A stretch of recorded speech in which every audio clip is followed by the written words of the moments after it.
Hello दोस्तों, आज हम लोग इंटर के भाग 2 पार्ट 2 बायोलॉजी चैप्टर जीवों में जनन क्या है। बायोलॉजी चैप्टर 1 जीवों में जनन सब्जेक्टिव क्वेश्चन आंसर लेकर आ गए हैं, जो 100% एग्जाम में पूछे जाने वाला क्वेश्चन है। मेरे पूरे वीडियो को जरूर देखिएगा बिना स्किप किए। आपको 100% आता है, 100% गारंटी है। पहला क्वेश्चन है जीवन अवधि किसे कहते हैं। जीवन अवधि किससे कहते हैं। इसका करेक्ट आंसर हो जाएगा किसी जीव के जन्म से लेकर उसकी प्राकृतिक मृत्यु तक क्या होता है।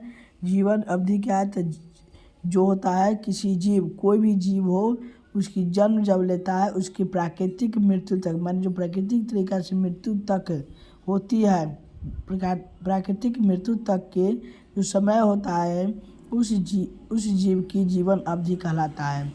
ये अब समझिए इस प्रकार से जीवन अवधि किसे कहते हैं। इसका आंसर लिखना है किसी जीव के जन्म से लेकर उसकी प्राकृतिक मृत्यु तक समय उस जीव की जीवन अवधि कहलाता है। क्या कहलाता है? जीवन अवधि कहलाता है।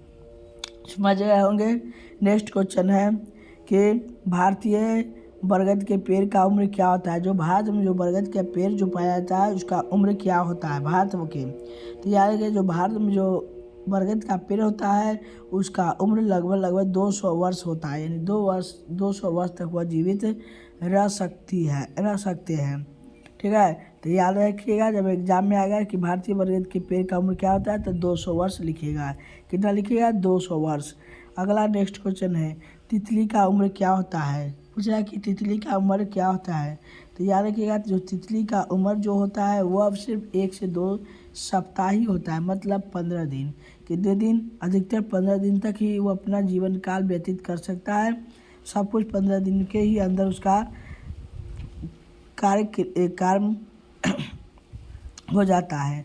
अपने जनन करना, जीवन व्यतीत करना, सब कुछ वह 15 दिन के ही अंदर कर लेता है। उसके बाद उसकी ऑटोमेटिक उसकी प्राकृतिक तरीका से मृत्यु हो जाती है। नेक्स्ट है गाय का उम्र कितना होता है। नेक्स्ट जो यहाँ पर गाय देख रहे हैं इतना सुंदर, उसका उम्र बेचारी का उम्र क्या होता है।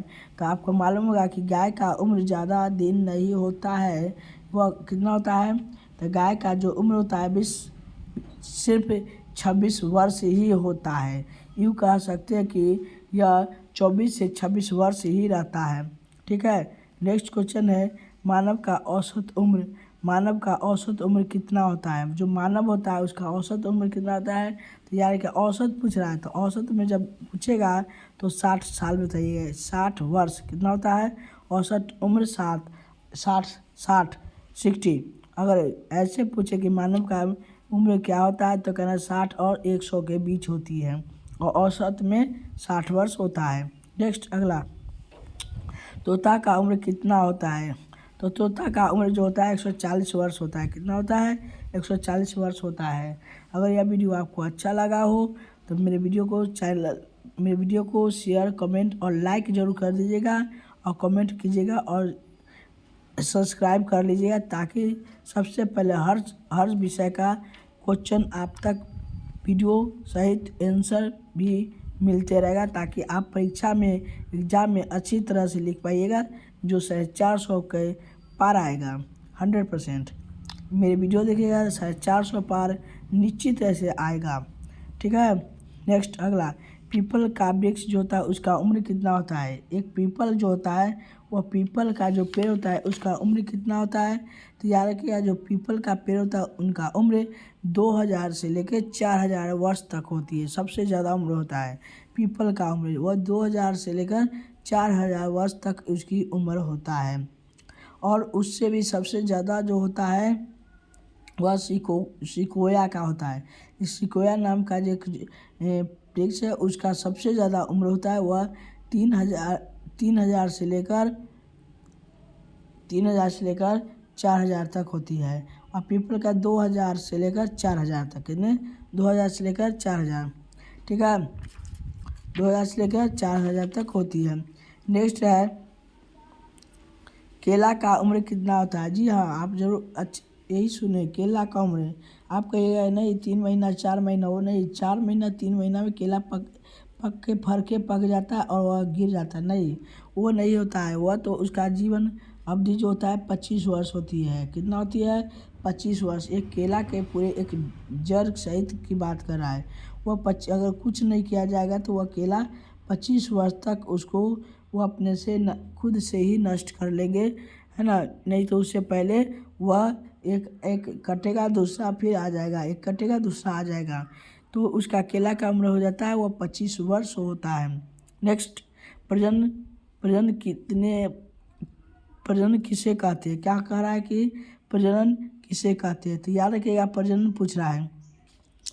तो प्रजनन किसे कहते हैं?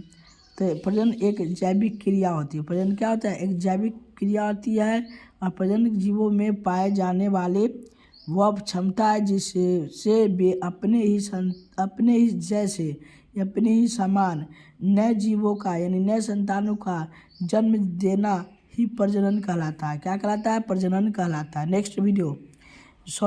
नेक्स्ट क्वेश्चन है, ये प्रजनन के कितने प्रकार होते हैं? याद रखिए, प्रजनन के ओनली 2 प्रकार के होते हैं। कौन कौन? तो अलैंगिक जनन एवं लैंगिक जनन। ये आपको पता है होगा कि प्रजनन के 2 प्रकार है, एक अलैंगिक जनन और एक लैंगिक जनन। ठीक है। नेक्स्ट क्वेश्चन है, अलैंगिक जनन किसे कहते हैं? अलैंगिक जनन किसे कहते हैं?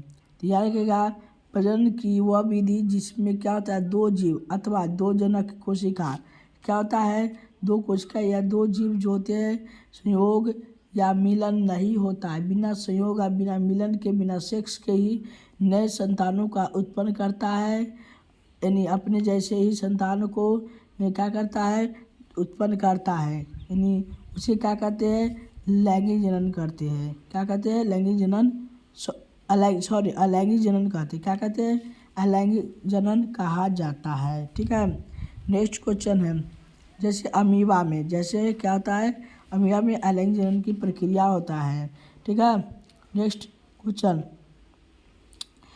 क्वेश्चन क्या है कि लैंगिक जनन किसे कहते हैं? लैंगिक जनन, तो यानी क्या, लैंगिक जनन जो होता है में 2 भिन्न भिन्न लिंग भाग लेते हैं। 2 भिन्न भिन्न लिंग क्या होते हैं, भाग लेते हैं, जिसमें शुक्राणु अंडाणु की दोनों की जरूरत होती है, जिसे उसे ही लैंगिक जनन कहते हैं। ठीक है। जैसे में मानव और बहुकोशिकीय जीव आ जाते हैं। मानव और बहुकोशिकीय जैसे गाय भैंस इत्यादि आ जाते हैं। ये लैंगिक जनन होता है इसमें। अगला क्वेश्चन है, अलैंगिक जनन के कितने प्रकार हैं और कौन कौन? तो यार कि अलैंगिक जनन के जो होते हैं वो प्रकार पूछ रहा था। अलैंगिक जनन के 6 प्रकार होते हैं। अलैंगिक जनन के कितने प्रकार होते हैं? 6 प्रकार के होते हैं। पहला विखंडन, दूसरा मुकुलन, तीसरा बीजाणु और बीजाणु का निर्माण, चौथा खंडन, है ना, और पांचवा जो होता है पूर्ण ऊर्ध्वभावन, और छठा कायिक जनन। क्या होता है? कायिक जनन। इस प्रकार से इनके अलैंगिक जनन के 6 प्रकार होते हैं। ठीक है। अगला है द्विविखंडन किसे कहते हैं? द्विविखंडन किसे कहते हैं? तो याद रखिएगा, द्विविखंडन पूछ रहा है कि ये द्विविखंडन किसे कहते हैं? जब जीव अकेले 2 खंडों में विभाजित है, जब एक जीव अपने आप को यानी 2 भागों में डिवाइड हो जाता है, दो जीव क्या करते हैं, अपने आप को विखंडन कर लेता है, तब इस प्रक्रिया या इस प्रजनन विधि को ही द्विखंडन कहते हैं। इसी को क्या कहते हैं? द्विखंडन कहा जाता है। नेक्स्ट है क्वेश्चन लास्ट 15 नंबर, विखंडन के कितने प्रकार है और कौन कौन? विखंडन के कितने प्रकार है और कौन कौन? तो यह कि विखंडन के 2 प्रकार होते हैं। पहला द्विविखंडन और दूसरा बहुविखंडन। अगला इसके और वीडियो लेने के लिए, सेकेंड पार्ट देखने के लिए हमारा चैनल को सब्सक्राइब शेयर जरूर कर लीजिएगा, ताकि अगला वीडियो सबसे पहले आपके पास पहुँचे और हमारे वीडियो देखकर 450 पार लाइएगा। क्योंकि एक शायरी है, जब मंजिल करीब हो तो मेहनत ज़बरदस्त करना है। मंजिल जब करीब हो तो मेहनत ज़बरदस्त करना है, और जीत अगर निश्चित कर लो तो तुम्हारी बस तुम अपना पढ़ाई में ही व्यस्त रहना है। गांव घर किसी के साथ नहीं रहना है। ठीक है। तो आपको अपने में ही व्यस्त रहना है, बहुत बढ़िया से मेहनत करना है, ताकि अच्छा रिजल्ट लें और हमारे वीडियो को देखते रहिए।